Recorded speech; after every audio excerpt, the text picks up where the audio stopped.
Hai teman-teman, kembali lagi bersama saya David Cherry dan pada video saya kali ini saya ingin bicara mengenai leadership ya. Leadership itu sebenarnya adalah suatu aspek ya, suatu teori, pembahasan yang sangat luas.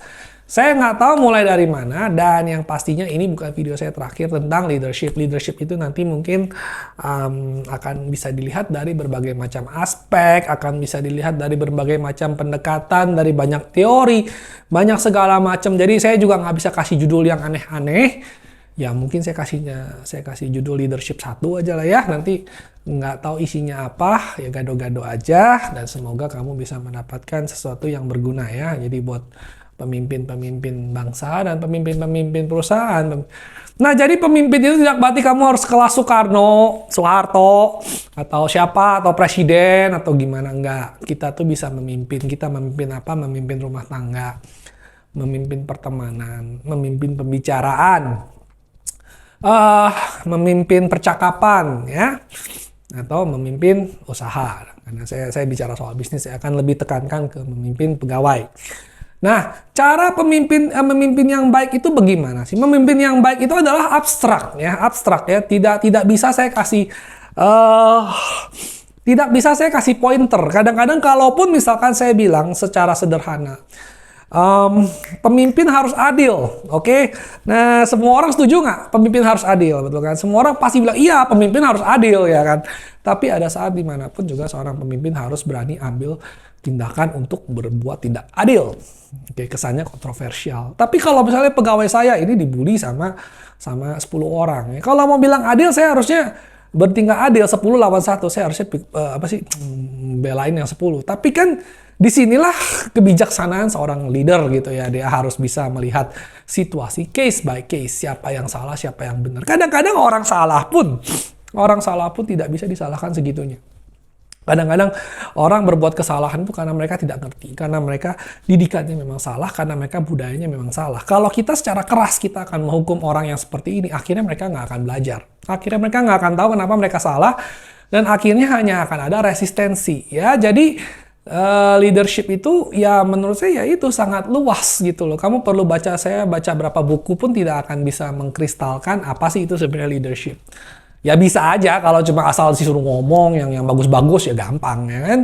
Tapi ya itu seperti kata saya tadi ya, leadership. Kita harus tahu kapan kita harus berani bermain curang untuk bawahan. Saya kasih tahu triknya aja.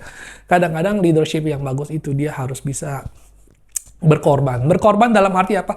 Nggak apa-apa gue yang dapat nama jelek, yang penting pegawai gue belain. Walaupun yang salah bukan gue. Nah ini namanya berkorban untuk pegawai. Ya misalnya manajer, ya nggak apa-apa saya tanggung pegawai saya. Karena dia masih baru, dia bikin kesalahan, saya yang tanggung.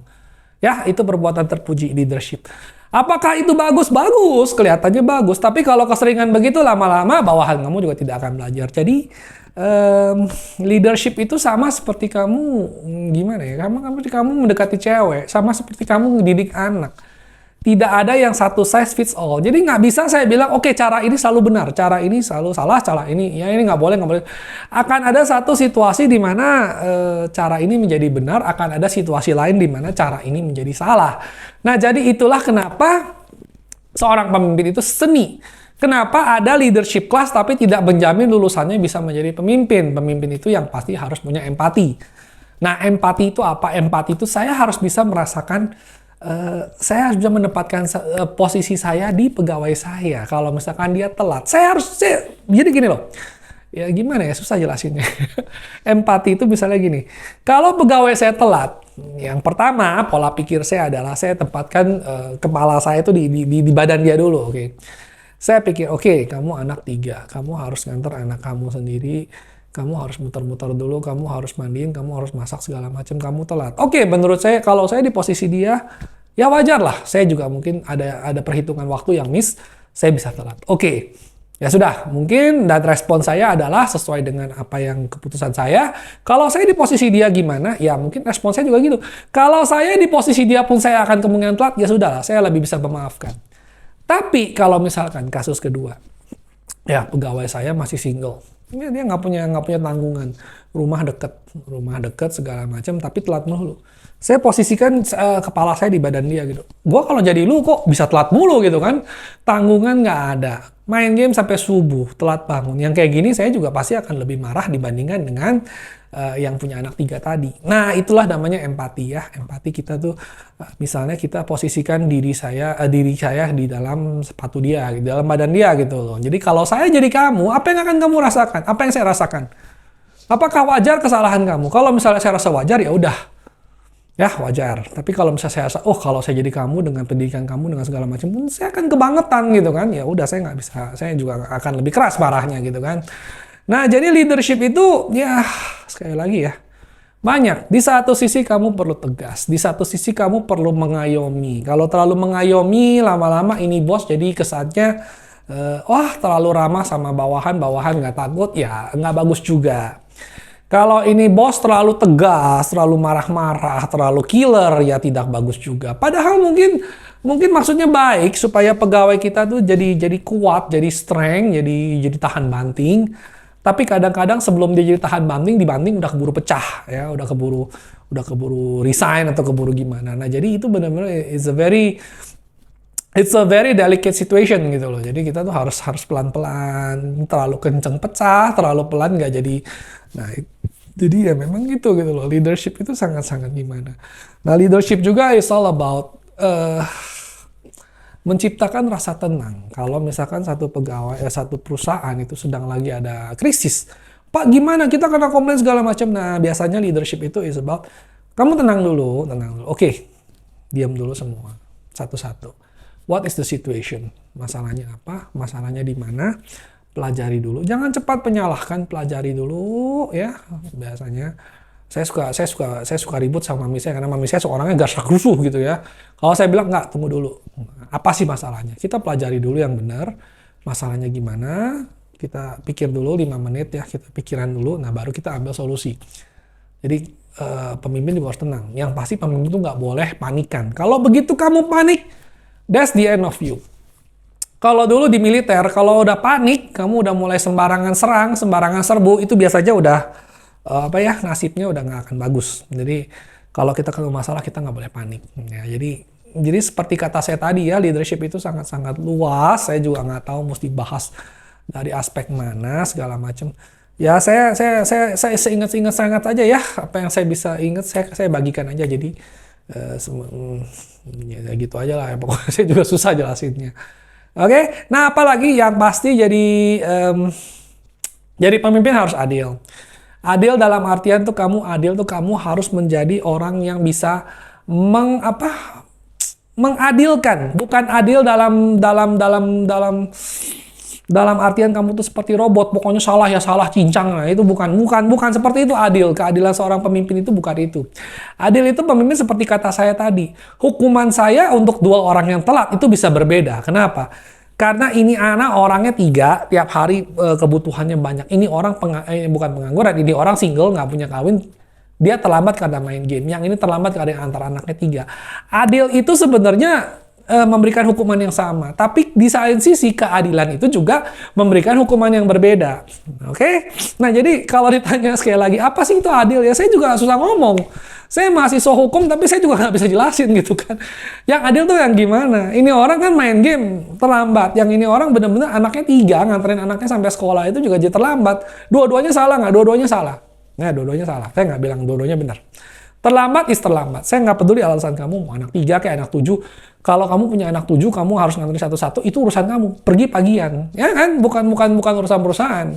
Kalau kamu mau main game, urusan kamu. Yang penting datang segar mata, jangan datang muka udah ngantuk itu segala macem. Ya itu juga urusan kamu. Saya nggak mau peduli gitu kamu main game kayak kamu mau antar anak kayak. Tapi sebagai pemimpin kita juga punya rasa empati. Ya sudahlah, saya juga nggak bisa terlalu kasar, bukan terlalu marah sama yang anaknya 3, tapi saya harus tetap lebih marah sedikit sama yang tukang main game ini. Nah jadi keadilan itu susah gitu loh. Kita nggak bisa bilang kasih orang 100% adil. Nah itulah kenapa sampai sekarang pun hakim itu masih ada. Hakim itu masih ada sedikit ruang untuk empati lah. Jadi ada hal yang memang pertimbangannya itu case by case. Kita tidak bisa adil 100%, kita tidak bisa adil 1100%. Kita juga harus sebagai manusia. Tapi saya juga nggak bisa bilang, oh yang ini nggak apa-apa. yang ini saya hukum. Nah, jadi adil itu benar-benar sangat-sangat delicate dan sangat-sangat rumit dan simpel.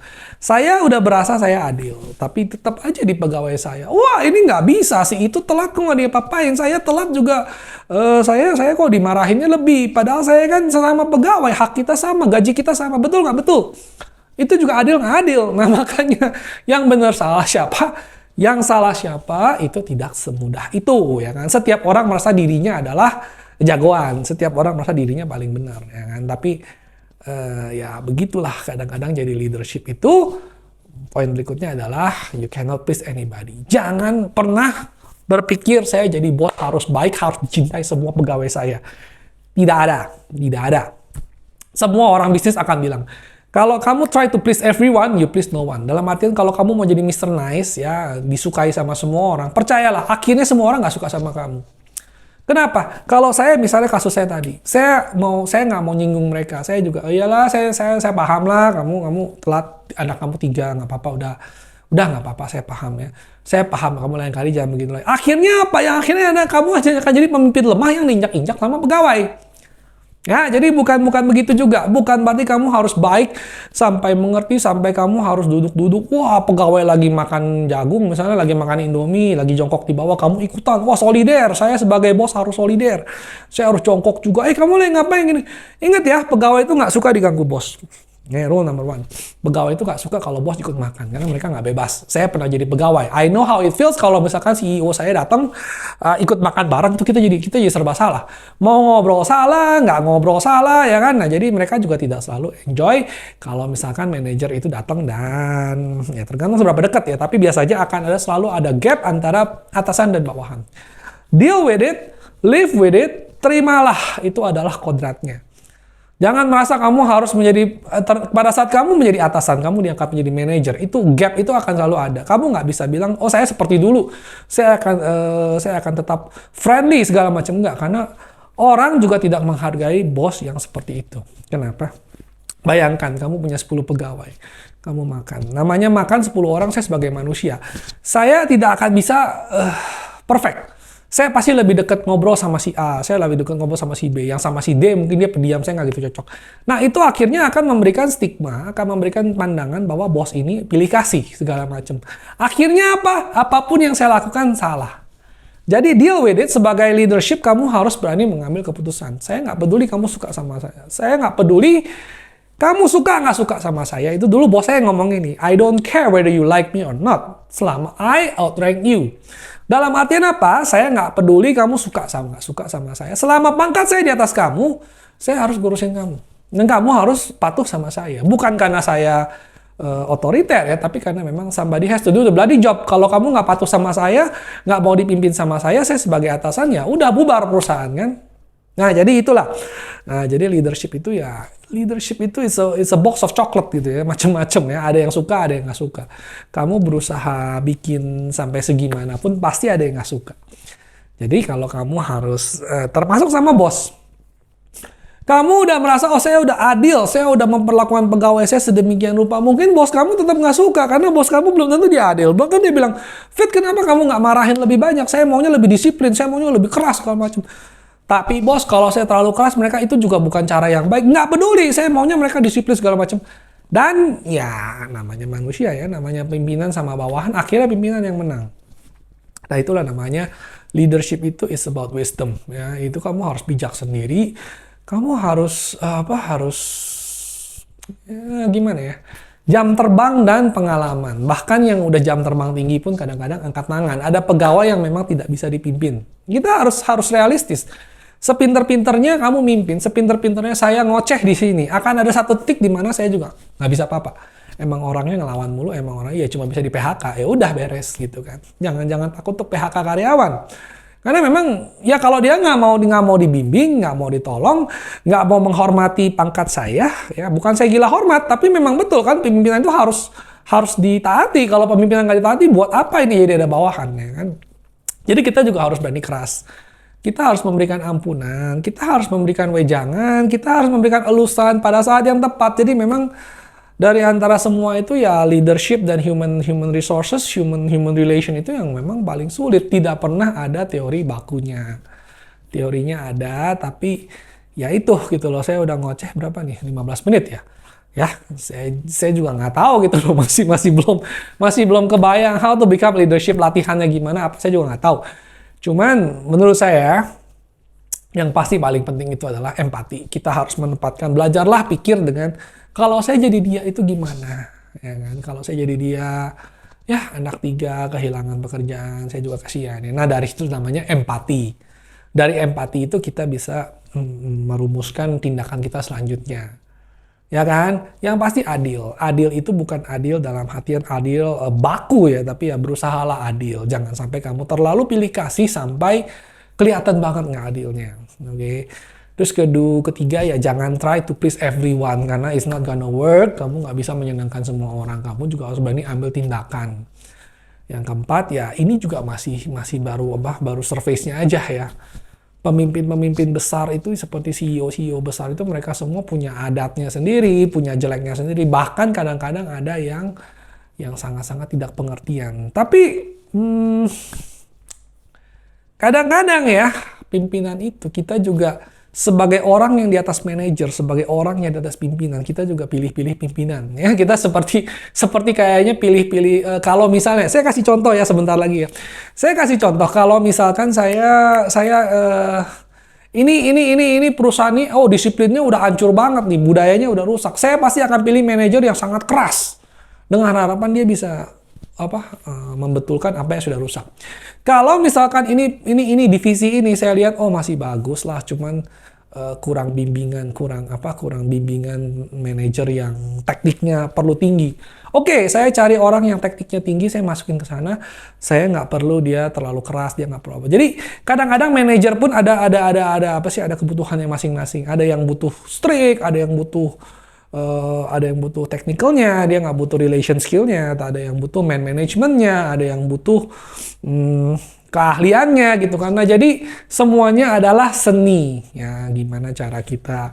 Kalau saya belum bisa punya manajer yang sesuai dengan yang saya mau, ya sayalah yang jadi manajer itu.